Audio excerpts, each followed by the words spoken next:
Hello internet friends, my name is Catherine and I'm the human behind Creation Miss Couture.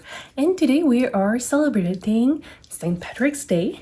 And what better way to do it than making some beautiful yarn inspired by Ireland. So I've never traveled to Ireland, but watching and seeing so many beautiful pictures and videos from Ireland, I'm just, it's on my bucket list now.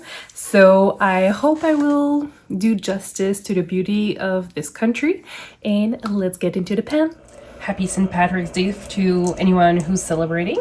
So today, in honors of St. Patty's Day, we're going to do a color inspired by Ireland. So I've never been to Ireland. It looks so beautiful from all the pictures I was able to see. So I took this picture from Pixel, and this is free of license use, and I'm going to use this photo to inspire me and create a color inspired by Ireland. So we're going to grab a few colors from Dharma Trading Co. and we're going to use those colors, and we are going to make some beautiful yarns. So let's get into let's get into our drawers. So I think we're going to grab chocolate brown here. Oh no, wait, I've got an idea. I'll also grab Tornado Gray because there's a lot of grays into the picture, but there's also blue, and Tornado Gray will most likely break if we already have acid in the dye bath. So we're going to go with this one as well. Now we're gonna grab I think we're going to grab emerald green as well, because of the darkness of chocolate brown. I feel like if we have this emerald color, I think it will blend nicely and create some subtle variation of greens into the skeins as well. And last but not least, I think we're gonna go with olive brown. This color is not exactly the color that it will show on the yarn, so I think it will be a good fit. Oh, maybe I should grab fawn. But we already have chocolate brown that might have some lighter tones. Okay, I think I'm gonna go on with the olive brown. So the Tornado Gray should be working nicely with those colors because we can see that there's blue gray in this salt rock. I think it's actually ice, and there's a lot of variation over there that I think will be good fit with the Tornado Gray. And I think the emerald green will work nicely with all the greens over there. And when you think of Ireland, you always think of green, in my personal opinion. And then with the chocolate brown that we have, it will complement those like rusty thing here. And for the olive brown, I think it will complement the straw and like the dead skin, the dead grass we have, and some of that thing. No. So we have this. I think I'm going to go in this order for the colors, maybe. So the emerald green will be the one that will take the longer to strike to the yarn.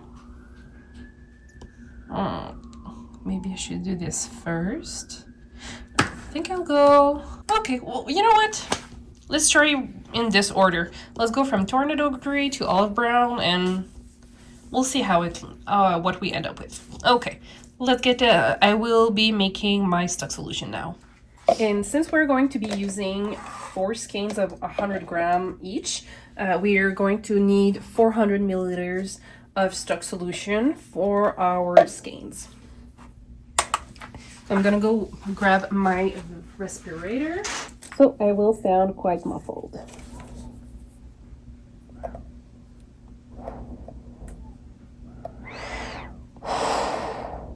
I feel like Darth Vader like this.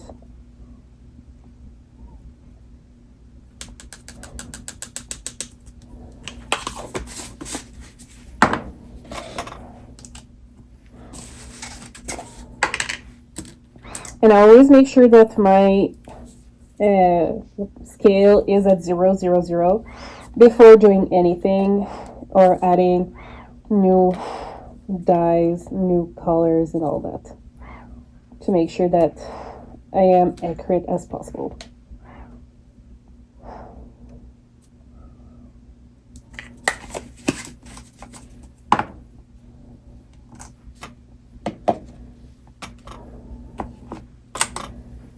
Yeah, sometimes we have to readjust between each colors.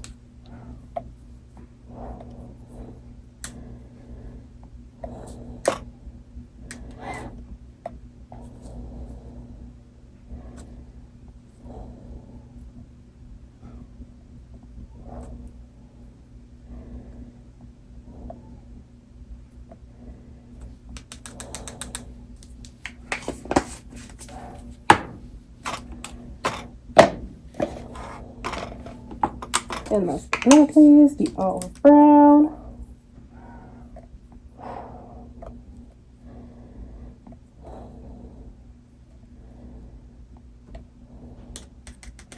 It's just a tiny bit too much. There we go.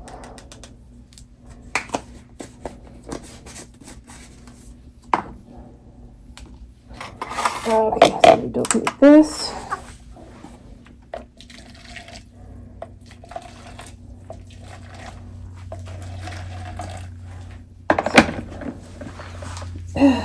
Now that it has started to dissolve a little bit and it's no longer in the dry powder form, I can remove my ventilator mask. And the reason I didn't put a whole lot of water right away is simply because we need to try to dissolve as much of the dry powder as possible in the first place, and then we can add up to the line that we need. The stock solution to be. So in this case, we're going to need 400 milliliters. So I'm using like a plastic spoon, but you're more than welcome to use a milk frother to do this. Honestly, it would probably be a better idea to use a milk frother, but mine broke. So I need a new milk frother. It's not that it broke. I think it's just that the battery leaked. So the acid of the battery broke the system. So it's not working properly now, unfortunately. It happens.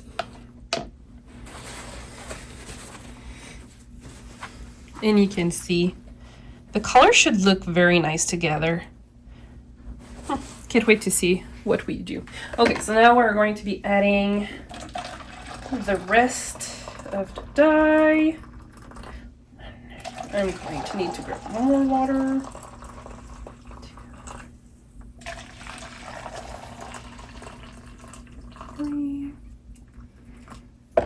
I probably could be using more the colors, but I feel like the way that the colors will interact with each other will recreate the color inspiration from the photo. Okay, so now that we have our stock solution, I'm going to grab the camera and put it where it needs to be so you can be in the pan with me. See you in a bit. Okay, welcome back, friends. So what I'm going to do is I'm going to grab some acid. So we have 4 skeins, so we would need roughly like a tablespoon of citric acid in this case. So that's what I'm going to be grabbing. Oh, I don't have my tablespoon. Where is my tablespoon? Oh well. We're just going to use this instead.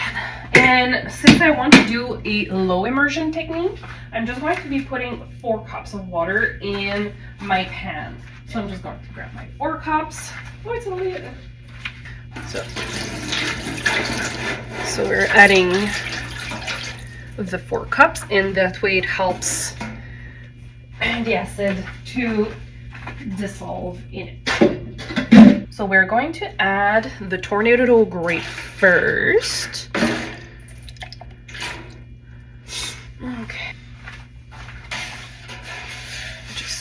swirling this a little bit. I really like Tornado Gray because of the blue undertone of the dye. It's naturally cooler too in tones, and I think it complements a lot of other colors nicely. Okay, so I'm turning on the heat already because since we are doing layers with resist, I want as much of the things of the dye to absorb quickly. So we can move on. Okay, which I lost my bucket. It was just behind me. So we're going to be working with my soft sock yarn base today. So it's a 70% superwash merino, 25% nylon blend.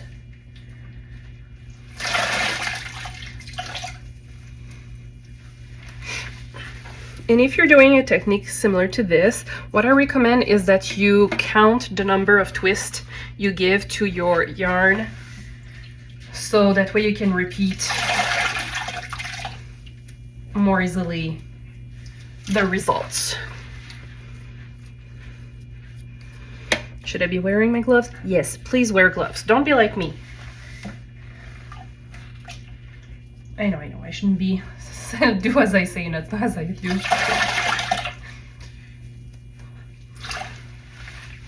Here we go.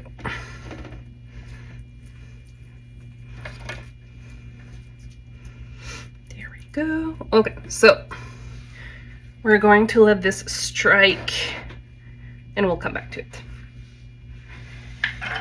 So it seems like most of this color has struck the yarn already, but we have some pocket of color that needs to be absorbed, which it's usually the sides where there's the least amount of heat, but the rest looks, yeah, the rest seems to have been absorbed and struck to the yarn, so that's good. So we can work with the next color.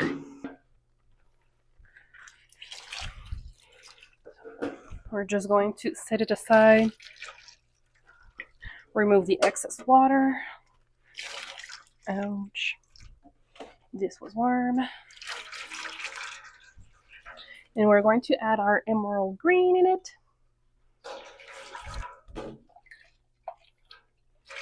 This is such a pretty color. I really like this emerald green.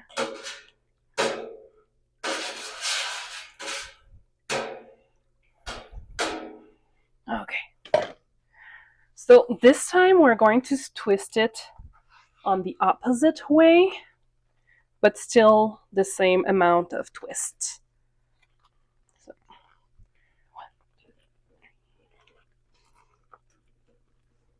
I can't wait to see the final result.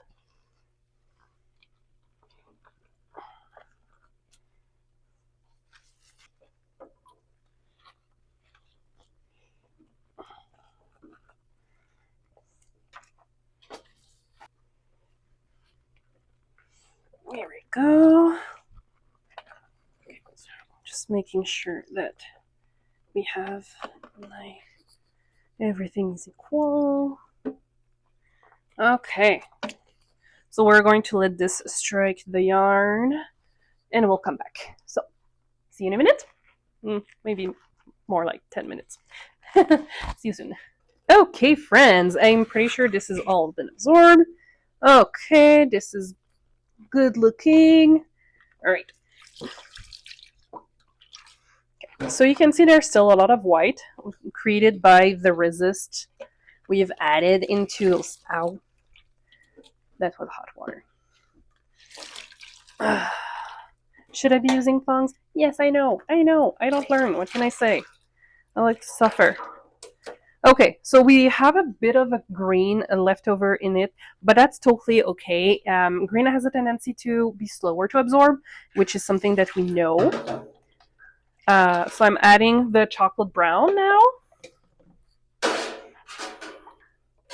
And like the green left over don't even seem to bother that brown. So what I'm going to do though is I'm going to turn the skeins inside out.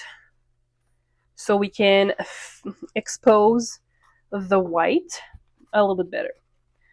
But I'm still adding the same level of resist into it. It's just to help all the white sections to be exposed. Ooh, I think that's going to be very pretty. I'm very happy with that.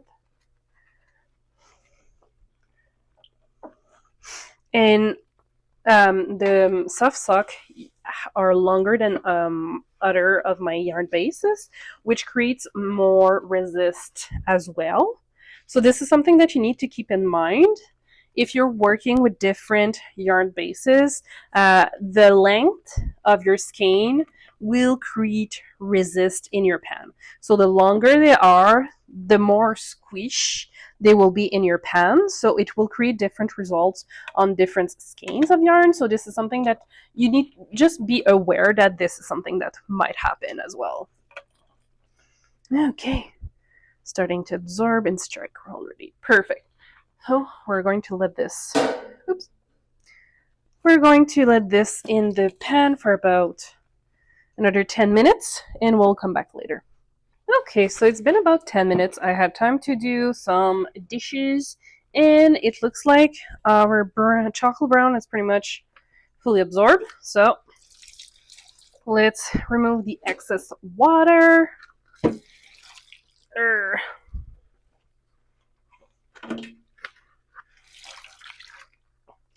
Ow. This is absolute. And you can still see that there's some color left in the bath, but that's mostly green with a tiny bit of the chocolate brown that are left in here. So we're going to add the olive brown, which is a more cool tone brown than the chocolate one.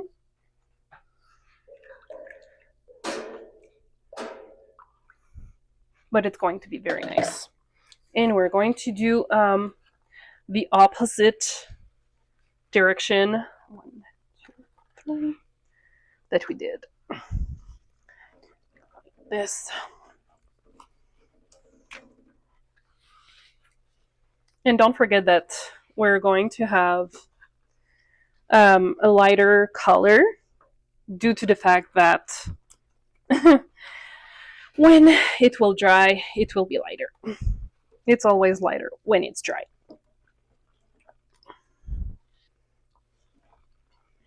Okay, so we've got all the yarn in.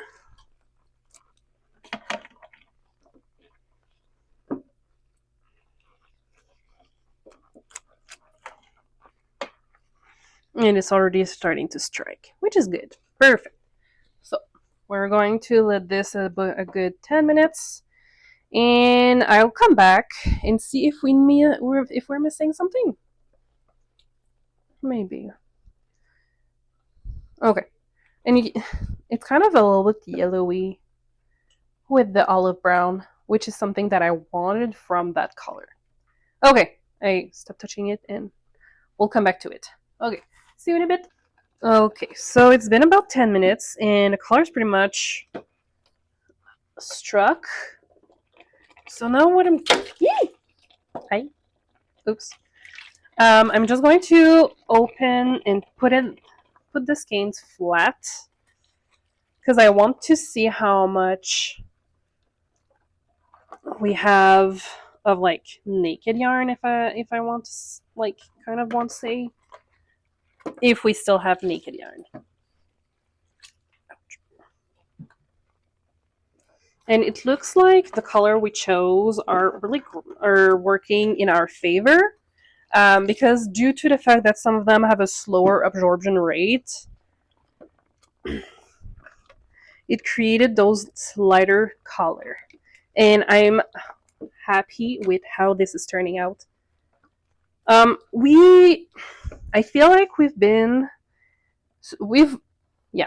we're slightly further from the first picture I showed you earlier. However, it does remind me of other photos of Ireland I've seen, so I'm not mad about that.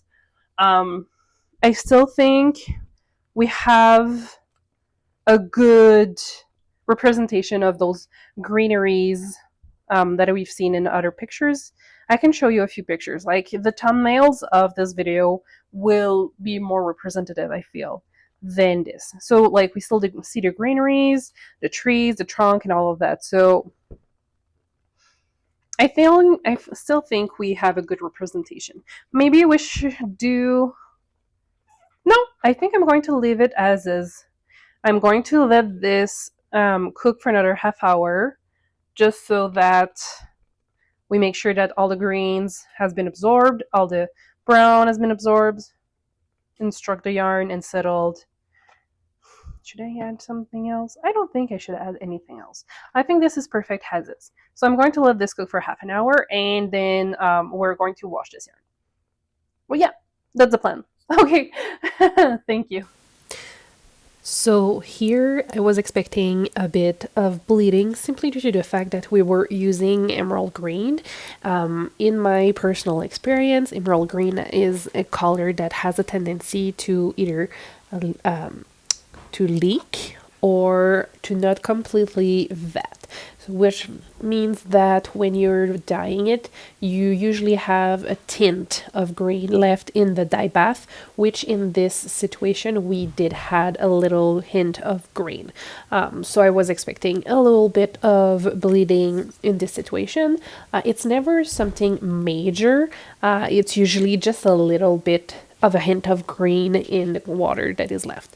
But it's definitely something that we need to consider when you're dyeing with it.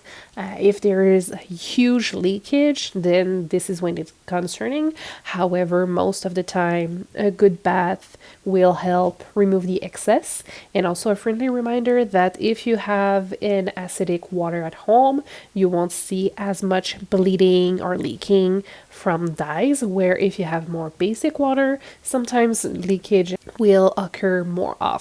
So just keep this in mind when you're working your yarn, when you're dyeing, or when you're blocking a project doing it with block. So those are all things to keep in mind and consider when you're working.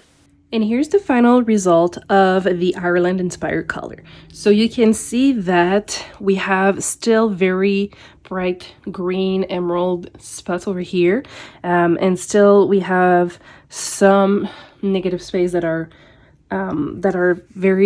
much more subtle due to the colors that we used. So we can have some of those browns, the chocolate brown and the olive brown, that can show up. And this is a great example of when you're adding your colors will impact the final result. So we've added the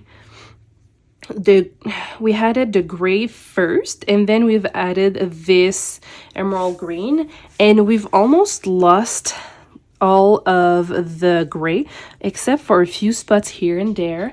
And the emerald, you can see that we have a lot of variation, and that is due to the fact that we've added two other colors afterwards. So we've added the chocolate brown and the olive brown, after we've added the emerald green, and due to the twist that we added, which creates those resist, some of the browns did what we were expecting, which was create darker shades of green in it, and I absolutely adore the final result. It creates this beautiful variegated color. Are we far from the picture I showed at the beginning of the video? Yes, we are quite far from that picture. However, I still believe that this is a good representation of Ireland without being leprechaun-y. I don't know if you understand. Oh, hi, Zoe. I don't know if you understand what I mean by that, but we can have some. This is not your spot. Move. Okay, move. Hey, bye. So what I mean by leprechaun is that we can have some representation of Ireland and St. Patrick's Days that are very cartoonish, and this is not what I wanted to. And this is not what I wanted to do with this color. I wanted to have some natural colors. I wanted it to be more organic. And I think I think that's a good representation. Let me know what you think in the comment box below. So if you've liked this video, please consider sharing, subscribing, and I will see you in the next one very soon. Bye!